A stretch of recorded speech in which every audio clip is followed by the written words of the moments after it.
Hello friends, आपका स्वागत है मेरे चैनल भक्ति की शक्ति में। आज मैं आपको अघन मास के गुरुवार की व्रत की कथा सुनाने जा रही हूँ। अगर आप मेरे चैनल पर नए हैं और अभी तक आपने मेरे चैनल को सब्सक्राइब नहीं किया है तो प्लीज़ सब्सक्राइब कर लें और बेल आइकन पर प्रेस कर दें ताकि मेरे नए आने वाले वीडियो की नोटिफिकेशन आपको मिलती रहे। अघन मास के पहले गुरुवार को माँ लक्ष्मी की पूजा, व्रत और माँ लक्ष्मी की स्थापना करें। इस दिन माँ लक्ष्मी की पूजा और स्थापना की परंपरा है। मान्यता है कि तुलसी और माँ लक्ष्मी की पूजा पूरे अघन माह या फिर इस माह के गुरुवार को एक साथ करने से और अन्नदान करने से माँ लक्ष्मी खुश होती हैं और माता के आगमन के बाद माता का स्थायित्व बना रहता है। अघन के हर बृहस्पतिवार को माँ लक्ष्मी की पूजा की जाती है। ग्रंथों में इसका वर्णन मिलता है कि अघन बृहस्पतिवार को अगर सुहागने बुधवार की रात घर की साफ सफाई करने के बाद निष्ठा से माता लक्ष्मी की उपासना करे तो माता प्रसन्न होकर उपासक के घर स्थायी रूप से निवास करती हैं। अघन मास के बृहस्पतिवार को लक्ष्मी माँ का व्रत पूजा करने से सुख संपत्ति और ऐश्वर्य की प्राप्ति के साथ मन की इच्छा पूरी होती है। आइए कहानी शुरू करते हैं। यह कहानी द्वापर युग की है। उस समय भद्रश्रवा नाम के एक राजा थे। वो राजा बड़े पराक्रमी थे। उन्हें 4 वेद, 6 शास्त्र, 18 पुराणों का ज्ञान था। उनकी रानी का नाम सूरज चंद्रिका था। रानी दिखने में सुंदर सुलक्षणा थी तथा पतिव्रता थी। राजा रानी के 7 पुत्र तथा एक कन्या थी। कन्या का नाम श्यामबाला था। एक बार महालक्ष्मी जी के मन में आया कि जाकर उस राजा के महल में रहे। इससे राजा को दुगनी धन दौलत की प्राप्ति होगी और वो इस धन दौलत से अपनी प्रजा को और सुखी रखेगा।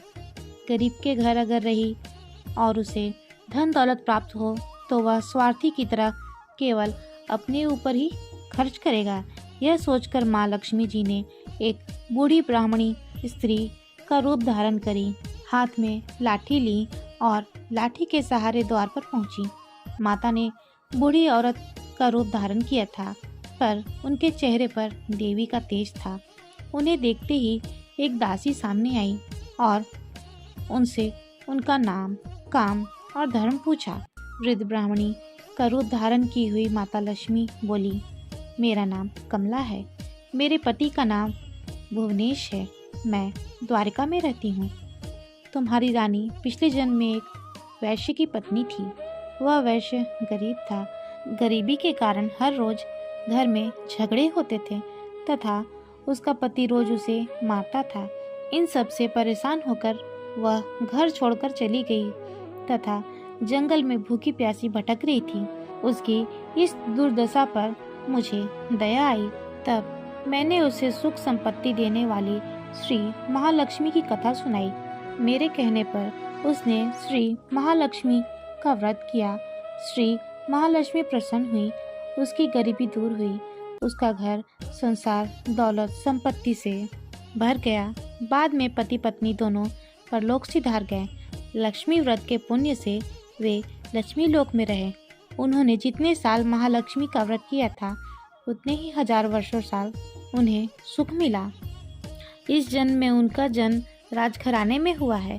वो श्री महालक्ष्मी का व्रत करना भूल गई है। उसे यह याद दिलाने मैं यहाँ आई हूँ। बूढ़ी माँ की बातें सुनकर दासी ने उन्हें प्रणाम किया तथा श्री महालक्ष्मी का व्रत किस प्रकार किया जाता है इस विषय में पूछा तो बूढ़ी माँ का रूप धारण की हुई श्री महालक्ष्मी माता ने दासी को पूजा की विधि तथा महिमा बताई। इसके बाद वह दासी माता को प्रणाम कर रानी को बताने अंदर चली गई। राजभवन में रहते हुए रानी को अपने ऐश्वर्य पर बहुत घमंड था। संपत्ति तथा अधिकार की वजह से वह उन्मत्त हो चुकी थी। दासी द्वारा बताई गई बूढ़ी माँ की बातें सुनकर वह आग बबूला होकर महल के द्वार पे आई। महल के द्वार पर आकर बूढ़ी माँ रूपी श्री महालक्ष्मी पर बरस पड़ी। उसे यह मालूम नहीं था कि महालक्ष्मी माता बूढ़ी माँ का रूप धारण किए हुए द्वार तक आई हैं। रानी का यह रूखा बर्ताव तथा अपना अनादर देखकर माता ने वहाँ ठहरना ठीक न समझा। वे वहाँ से चल पड़ी। राह में उन्हें राजकुमारी सांबाला मिली। उन्होंने सांबाला को सारी बात बताई। सांबाला ने अपनी माता की ओर से श्री महालक्ष्मी से क्षमा मांगी। माता को उस पर दया आई। उन्होंने सांबाला को श्री महालक्ष्मी व्रत के बारे में बताया। उस दिन अघन माह का पहला गुरुवार था। सांबाला ने परम श्रद्धा से श्री महालक्ष्मी का व्रत किया। राजा सिद्धेश्वर के पुत्र मालाधर से उसका विवाह हुआ।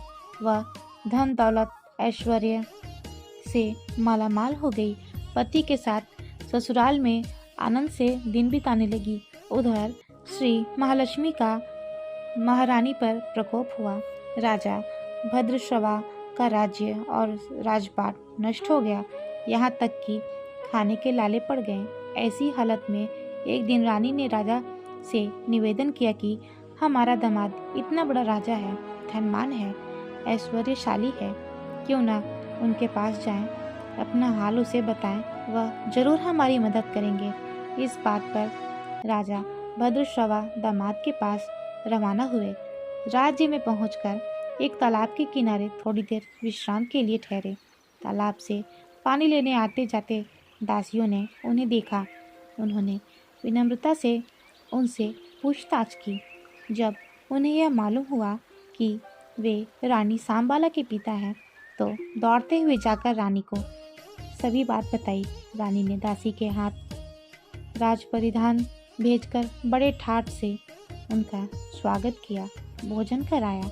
जब वे लौटने लगे तो सोने के मुहरों से भरा घड़ा दिया। राजा भद्रश्रवा जब वापस लौटे तो उन्हें देखकर रानी सूरज चंद्रिका खुश हुई। उन्होंने सोने से भरे घड़े का मुंह खोला तो घड़े में धन के बदले कोयला था। यह सब माँ महालक्ष्मी के प्रकोप से हुआ था। इस प्रकार दुर्दशा में और कई दिन बीत गए। इस बार रानी स्वयं अपनी कन्या के पास गई।